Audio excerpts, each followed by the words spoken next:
राहुल गांधी की ओर से हिंदुओं को लेकर लोकसभा में दिए गए बयान पर शिक्षा मंत्री मदन दिलावर ने पलटवार किया है।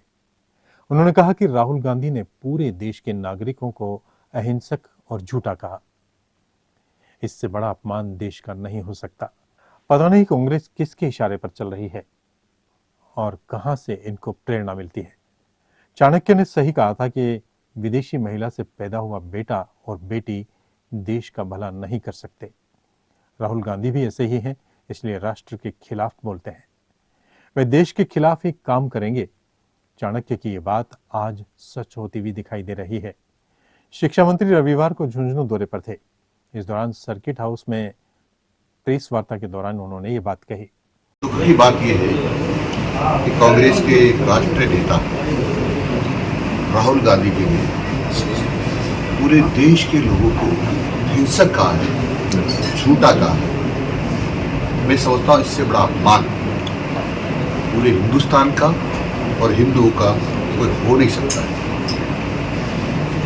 पता नहीं क्या कांग्रेस किसके इशारे पर चल रही है, कहां से कोई को प्रेरणा देने वाला है। और तो सही बात है कि चाणक्य ने कहा कि विदेशी महिला के पेट से पैदा होने वाला व्यक्ति या बेटा कोई भी देश का भला नहीं कर सकता, बल्कि देश के खिलाफ कार्य करेगा। और चाणक्य जी की जो बात है बिल्कुल सच हो रही है, क्योंकि राहुल गांधी जी एक विदेशी महिला के पुत्र हैं, इसलिए वो लगातार देश के खिलाफ, देश राष्ट्र के खिलाफ बोलते रहते। एक बार उन्होंने ये भी बोला था कि जो हिंदू हैं वो मंदिर पर जाते हैं, वो लड़कियां छेड़ने जाती हैं, यानी हमारी बहनों का अपमान, हमारे भाइयों का अपमान। और अभी तो उन्होंने बिल्कुल गजब ही कर दिया कि हिंदू हिंसक हैं, झूठे हैं, ये कहकर पूरे हिंदू समाज का, हमारे साधु संतों का, हमारे पूर्वजों का, हमारे आने वाली जनरेशन का और हमारा घोर अपमान किया है, जिसको किसी भी कीमत पर ये हिंदुस्तान की जनता माफ नहीं करेगी। किरोड़ी लाल ये आपको बता देंगे। आपने कहा था कि गर्मियों के जो छुट्टियां तबादले जब करना प्रारंभ करेंगे आपको हम जानकारी दे देंगे, बता देंगे। कोई कितना लंबा इंतजार करेंगे सर? क्योंकि हमेशा विधानसभा चलती है, उस बीच में कोई स्थानांतरण नहीं होता। तृतीय श्रेणी के जो अध्यापक हैं वो लंबे समय से तबादले का इंतजार कर रहे हैं, कब तक तबादले? ये झूठ बात है, इंतजार कर रहे हैं, क्योंकि वो जो भर्ती हुई थी प्रावधान था कि जिले के बाहर से ट्रांसफर, जिले के बाहर ट्रांसफर नहीं होते। आज भी नियम है, पहले भी नियम था, और इसीलिए उनके ट्रांसफर नहीं हो रहे। फिर भी उनकी पीड़ा को समझते हुए मंत्रिमंडल विचार कर रहा है, जैसा भी निर्णय होगा उसके हिसाब से कार्रवाई होगी। सरकार का बड़ा मुद्दा रहता है तबादला नीति का। तबादला नीति बनती है, लाभ को दूसरे जानकारी देंगे कि आज से हम लागू करेंगे। झुंझुनू डीओ ऑफिस राजनीति का अखाड़ा बना हुआ है। अध्यापक डीओ की जो व्यक्ति 1 जनवरी के पहले से डेप्यूटी में जमे हुए हैं उनको हम ढूंढ के निकाल रहे हैं और उस डेप्यूटी को निरस्त करेंगे।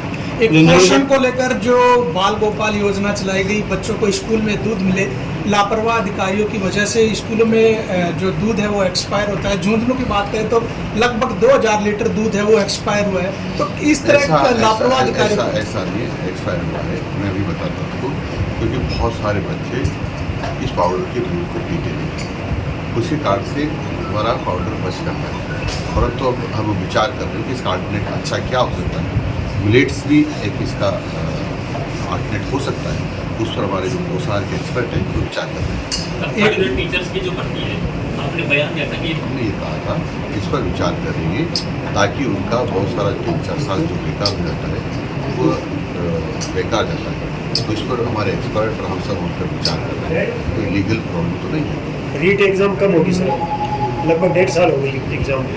हम तो बाबूजी 6 महीने से जी नहीं, अभी आगे बात किया ना, कांग्रेस से बात किया है जी, उनको ठीक करने का हमारा प्रयास है। तो फिर भी कब प्रस्तावित तिथि कोई आपको तुरंत बताएंगे ऑर्डर निकाल।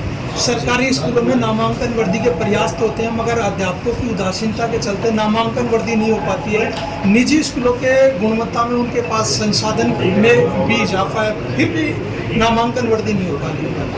बहुत से स्कूल ऐसे हैं जिनमें 0 से 5 तक। एक तो कई जगह मैंने देखा है कि 200 मीटर की दूरी पर विद्यालय खोल दी, इसकी जरूरत नहीं थी, सस्ती लोग पैदा तो वहाँ तो नहीं बढ़ सकती। और धीरे धीरे जागरूकता बढ़ रही है, लगातार सब माँ बाप चाहते हैं कि अपने बच्चों को पढ़ाएं, इसलिए कम से कम अब नई भर्ती होती है। जो पैदा होते हैं उस लायक हो जाते हैं उम्र के हिसाब से, उसमें जरूर भर्ती होती है, वो तो जरूर भर्ती होती है। लेकिन जैसा हम सोचते थे कि जो लोग अनपढ़ रह गए उनको भी ढूंढ ढूंढ के लाए, वो भर्ती कम होती है क्योंकि कम लोग रह गए। सब माँ बाप जागरूक हो गए कि अपने बच्चों को पढ़ाएं। क्या